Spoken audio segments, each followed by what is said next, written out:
Hello watch enthusiasts! Now last year many of you will know that I visited Chronoswiss in Lucerne in Switzerland, and I was pretty amazed by their facilities and also the passion of the people working there for the craftsmanship of their watches as something fundamentally different on the market for the sort of mid-thousands price range for watches, which competes with the sort of Rolex and Omega range of watches, but with such a different product for a very different audience. And so today I have the pleasure to be able to show you one of their watches.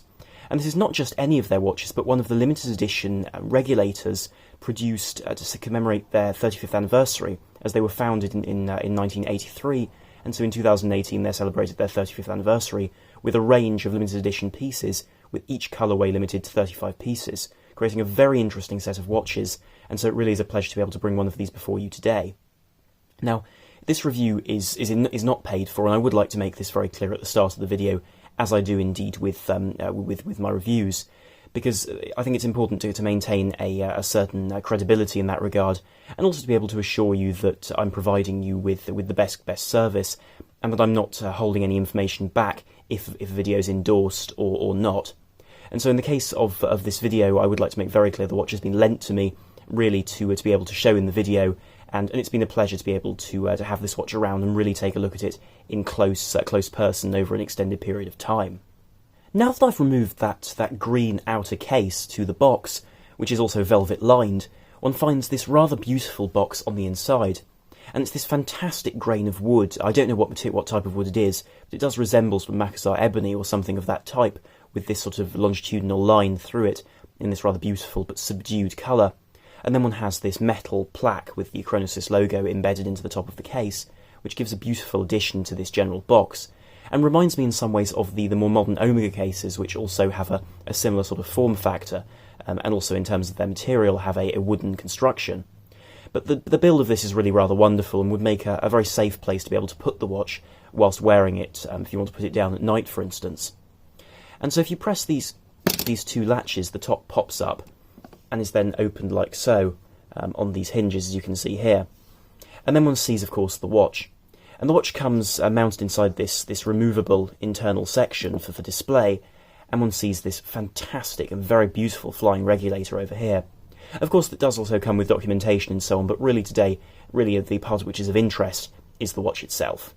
And with the watch out of the box, it's immediately apparent this is a fantastic fusion of classical ideals for a watch and classical elegance with great modernity in the coloration. And this is a watch which is exquisitely finished. I think I should say that at the outset, because it's an incredible thing to behold, and it's the sort of watch which you hold in your hand, and even after handling watches which cost 10 times as much from brands like Elang and Zerner, for example, one still comes back to this watch and looks at it as a really beautiful example of what can be achieved with handmade watches. And this piece is by no means a small watch, but I think that's in this watch's favour, because this is a timepiece which I have a great deal of respect for as the ultimate example of everyday high horology. Now, that may be an odd thing to say about a watch which isn't in that sort of high horology sector of Patek Philippe and other brands of that sort, but bear with me when I say that I think this is the ultimate everyday high horology piece, because, and you should notice this throughout the video, that it offers the sort of enjoyment of the quality of watchmaking that you get from high horology, but with an everyday wearable format, and also a format which really is usable in pretty much any circumstance, which is something very core to the brand as an ideal, and the brand as a watchmaker in general. And so this piece is not a small dress watch, by no means any sort of sports watch. It sits somewhere in between, because the timepiece is 41mm from side to side, around that very rounded form of the case, and then it's 52mm from the end of each of these very heavily accentuated screwed lugs to the opposite lug. Then if you flip the watch on the side, it's 13.85mm thick, although for good reason, as a result of the fact that there's such heavy stacking on the dial, with those subdials being mounted to the dial and floating, if you will, in this flying regulator format. And the detailing on the back is also similarly wonderful, though I'll come to that in due course. Now, this particular version I have here today is stainless steel. This watch does also come in gold for an increased price, and the price of these 35th anniversary versions is more than the standard flying regulator versions in either steel or gold. And so for the standard versions, one sees the price at 6,490 Swiss francs for the steel version, and for the limited edition version, it's 7,880 rather. So there is an increase in price, and then for gold, one sees a similar increase from 15,500 Swiss francs to 16,400. But the general build of these watches is the same, except with different colourways, more exotic layouts with the dial in terms of coloration, and also limited runs of 35 pieces per colour. But the design of this watch is very much along the new ideals which are seen throughout the Chronoswiss line. And the reason why I say this is because their designer Mike, as well as Mr. Epstein, the CEO of the company, have done a very good job of unifying the design across the range. Because previously Chronoswiss had been known for technical innovation, certainly, but also for having quite a wide breadth of range without a particular identity in terms of design, where they've taken the Regulator as a concept for these watches and really created a full line out of it. And I really do appreciate this and respect it, because it allows the brand to take on new meaning and form. And so the watch isn't small, as I've said, from the dimensions, but it wears its size extremely well. As you can see, the front of the watch features this anti-reflective sapphire crystal, which allows you a full and extremely good view of the complexities of the dial, which I'll talk about in due course. Then around that one has a screwed bezel, which screws into place in order to increase water resistance, with this subtle knurling around its rim and this wonderful domed polishing, which is also seen on the top of the lugs. The mid-case then is brushed on the sides vertically, which accentuates the height of the watch, which is interesting, but it doesn't allow the watch to appear inelegant. In fact, it actually helps the shape of the watch very extensively. One also sees screws on the sides of the lugs to secure the strap into place, and around the back one sees a similar sort of identity with that knurled machined effect. Of course, one also has a screwed case back, and as you can see from what's written on the case back, it has a 100-metre water resistance, which allows the watch to be very wearable on a daily basis. And this is an important part to the reason why I think this is such a fantastic everyday watch, because it does give you a 100-metre water resistance, and thus allows you to be able to use the watch every day without any concern in the rain or even going swimming with the watch, though I perhaps would change the strap to something in rubber. Then one also has a crown which, as you can see, is very emblematic of the brand, because it's this onion form which echoes the knurling seen along the sides of the back of the case and along the front, but in this wonderfully shaped form with this capped and drilled out end. And the form of the crown is large, but very much fitting the rest of the case design. It's very easy to use, of course, because of its size, and is easily popped in and out of the case to start and stop the watch, because the watch is hacking. And so it's not a screw-down crown, it's simply a push-pull crown, but that's enough to give a 100-metre water resistance to this watch, which I think is wholly satisfactory for a timepiece of this sort. Now, then of course one does have to consider the way the watch fits in terms of its build on the wrist. And I'll explain this later on, but certainly the design of the case works very, very well, simply even without putting it on the wrist, which I will show you later on. But as you can see, the lugs drop down very vigorously towards the back of the case, which allows the whole watch to take on a form which is very wearable, even for people with smaller wrists, to whom the 52mm lug length may seem a bit intimidating. Because the shape of this watch is very heavily curved, and the almost baroque forms to this case allow it to be very charming in its size, and not appear overbearing, even if it would conventionally be a bit large for someone's wrist. And of course this does bring me on to the strap,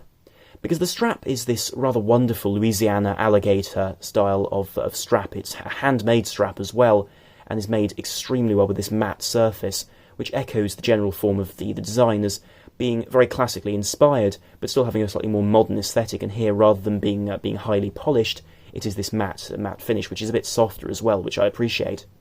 One does have contrasting stitching as well, which is in orange on this particular version, and matches the dial wonderfully. And then if one goes to the opposite end of the strap, one sees the clasp,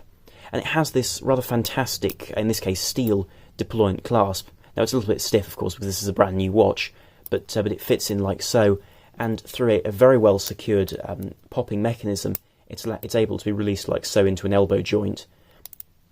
and pops back like so, and then clips down through the strap. And it's also quite an open style of deployment, which is helpful if you want to be able to change the length of the strap easily. Because with some brands' styles of deployment, such as, for example, Tudor, one does find that because it's so difficult to move the strap in and out of the holes with their particular type of deployment, one ends up damaging the strap. Whereas in the case of this one, there really is no problem of the sort. And of course it is signed with this logo, which also has a bead blasted effect underneath the logo itself to give a greater detail to this style of effect. Now, of course, the centrepiece of this watch does appear very much to be the dial, with its fantastic layering and its beautiful finishing. But I feel to understand the dial, one first has to understand the movement. And so if I turn over the watch, you can see the movement through the exhibition case bag. And the movement is a beautifully decorated piece. One sees this this in-house rotor, which as you can see is finished wonderfully with the Chronoswiss logo, which I think is a very, very nice choice. One also has finishing throughout the bridges of this movement. As you can see, one can see perlage throughout the surface of the movement, and it really is a wonderful thing to behold through the back of this exhibition case back. And of course, around the movement holder, you can see this inscription with 35th anniversary 1983-2018 limited edition. And so it really does give this this fantastic demonstration of what it means and how important it is to the Chronoswiss brand. Of course, it does also feature the Swiss-made logo and emblem, 100 meters, 10 ATM, and various other reference numbers around it. But of course, speaking about the movement is an incredibly heavily modified piece to be able to give that display on the front, which is exquisite and quite remarkable, and unique at this sort of price range. But what they're able to offer is something which is fundamentally different to what you would expect. Because the movement inside this watch isn't in-house, it's incredibly well re-engineered in-house to be able to give that style of regulator display, but it does feature a movement base which is the ETA 2895. Now, to many, an in-house movement is an important point of owning a luxury timepiece, but do bear with me as I speak about this movement, because I feel there's a lot to be said for this movement being ETA based, and is a very core component to the reason why Chronoswiss go down this route. Because having spoken to the designer of these watches and the various designs of the cases and movements, Mike at the brand, there is a very clear reason, which is that for the same price as simply developing an in-house movement, you wouldn't be able to provide this level of finishing, this level of detailing, and also this level of re-engineering to be able to give this sort of display. And so in order to be able to offer these watches at this sort of price range, it's imperative to use a movement which is already reliable and incredibly well proven to be able to do these modifications. And I must say I can respect that and understand that, because having worn quite a few watches over the past few years, I can say that there is a genuine concern for new in-house movements that the reliability will be difficult and also service prices will be high. And this is one of the key components, the reason why I think this makes such a fantastic everyday high horology style timepiece, because it does give you top-of-the-line finishing and detailing and care when it comes to really re-engineering this movement, but at the same time it offers you reliability and a movement which is very dependable, which I think is exactly what you'd want in this sort of watch, especially when there's so much going on with the modification to create that display on the front. And so if I turn the watch back over, one really should look at the dial as an exemplary piece of finishing. Now, to really understand the dial of this watch, one has to consider the name of this timepiece, which is the Chronoswiss Flying Regulator Open Gear. And open gear is referring to that cutout you see in the dial, which allows you to see into the movement, where one sees the second hand being run off the movement itself. And the flying regulator is because one sees the hours mounted, as well as the other displays mounted, in this flying position on the dial. Now, the regulator form is something which is quite an old design seen in a lot of pocket watches, and was used to regulate other watches, as a very convenient way of separating the various functions on a dial, allowing you to see them better. But in this case it's been used for an aesthetic purpose, and wonderfully so. And I'll start with the base of the dial, which as you can see is this black section on this dial. And what's unique to these anniversary versions is the fact that it's centred in this viewership pattern around that sub-second counter at the 6 o'clock position. And this gives a fantastic form to the dial and allows it to extend upwards and outwards from that section of the dial. Now, I should emphasise this viewership pattern is done by hand. And it's done by hand using a rose engine, which is something which is very rarely used by very, very few brands these days, and which is a hand-operated style of cam machine, which allows these grooves to be carved out of the dial. And this is a painstaking process, and one which requires a steady hand and a great deal of care to be able to do well. And you can see the finishing on this dial is simply superb. Now, when I went to visit Chronoswiss, they allowed me to try this, and certainly it's more difficult to do than you might expect, in terms of really requiring expertise to do consistently, and allowing each of these watches to be slightly different and unique in their own particular way. And of course this comes in various versions, with this orange and black version having that base of the dial in black, but other versions have it in different colorations, and I'll talk you through the various other versions once I've spoken about the rest of the dial.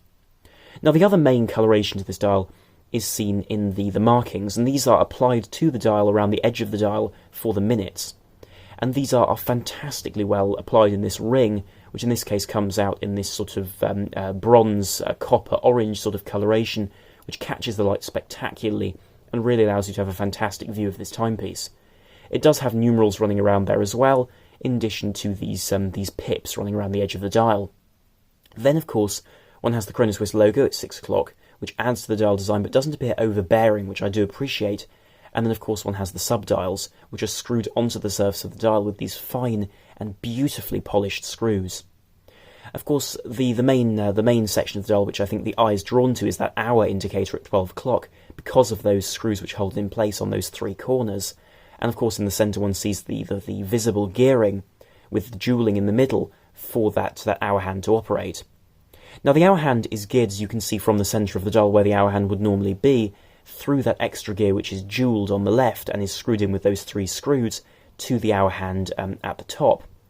And what I think is important to consider is the quality of the bevelling on those bridges. It really is exquisitely done, and they're bevelled to this very, very fine degree, which looks wonderful when combined with the brushed effect, which one also sees on the surface of them, to really break up the design and give a combination of classical charm and quality with modernity. Then the rings are also in the same sort of colour as the edge of the dial, and really do draw the eye, especially on this particularly bright variant. And then one sees these leaf hands, which are exquisitely finished, with a very different area in the centre where the hand attaches to the mechanism, and the hand itself jutting out, which shows you the incredible fine polishing of these hands. And in fact, the minute hand is hand-formed to be able to dip downwards, as you can see, towards its tip, towards the dial. And the hands are curved over their top and luminous in their centre, whilst the minute hand is painted white on its tip to be able to allow it to be more legible at a glance. Now, having moved the minute hand out of the way, you can see through that open gear work at the 6 o'clock position on the dial just the level of quality there, with bevelling on the inside areas of the dial and that beautifully white-painted leaf hand for the seconds. One detail I'll also draw your eye to is something which perhaps can go unnoticed without close examination, which is the 35 at the 35 position, which is painted in yellow to commemorate this anniversary. Then, of course, one can also see this plaque placed across the dial, and this is something which I'd like to draw the eye to because the quality here is superb. One sees a very fine level of brushing across it, and this bevelled and cut edge, which is truly superb. But I think most impressive about this is the fact that that particular area of text is hand-painted, which I think is wonderful to see, and the fact that this watch is a limited edition of 35, and the fact that it's painted on with its number out of that run of pieces, just adds to the wonder of this piece as a true example of wonderful watchmaking for a price which you simply wouldn't expect it for. But of course, this watch is a piece which you can wear every day, and so it is luminous in the dark. And so in order to show that, I'm just going to turn out the lights and be right back with you with a loom shot. And so here is the watch in the dark, and as you can see, the watch glows extremely extensively, where everything glows except for the seconds. And so one sees these small luminous dots around the edge of the dial every 5 minutes for the minutes, and of course the minute hand is loomed in a very large way down its centre, and with a loom-painted tip as well, to just give you a little bit more of an indication towards the end. Then around the hours, one sees the hour hand is also luminous, with small pips around the run of its direction around the dial. Now, of course, this isn't particularly extensively loomed, and the watch works for 2, 3 or 4 hours in the dark, but beyond that is somewhat overwhelmed because just of the small quantity of loom. But considering the fact this watch is designed to be a hybrid between a dress watch and an everyday watch, I think this is perfectly adequate in terms of providing you with a good level of legibility, and really exactly what you'd want from a watch of this type. Now, on my wrist, which is just under 7 inches in circumference, the watch fits extremely well, with these very accentuated lugs, and of course this quite large size. Now, certainly the watch is not, by any stretch, an immense piece, but it does feel large on the wrist, although the fact that those lugs curve downwards means that it does hold onto the wrist very well, and the fact that alligator straps are a little bit more stiff than, for example, calf, and so the whole watch sits very closely on the wrist. The crown also isn't a problem, because despite its size, it does nestle into the case very well, and thus prevents you from scraping your wrist on it whatsoever. Also, the 13.85mm of this watch in terms of thickness are misleading, because the whole watch sinks into the wrist very, very well, and allows cuffs to ride up over it very, very easily, and especially with those soft curves this watch has. But one point I will make is that despite the soft curves, this watch does have some very clear, cut and extremely well-finished edges, so don't think that you're getting a piece which is misshapen at all. But certainly the watch fits very comfortably on the wrist, and is a very good design. And so I'll conclude this video here, but I think this really is quite a remarkable piece in terms of showing something completely different on the market for a reasonable price with very, very high quality in a handmade watch. And so do tell me what you think in the comments down below, because I'd be very interested to hear what you have to say about this timepiece. And if you did enjoy this video and would like to see more content here in future, then do please like, share and subscribe, and also do follow me on Instagram to be able to see photos and videos around horology and around my channel as well, and also some exclusive content you wouldn't see here. So thank you very much for watching. This is Arm on the Watch Guy, out.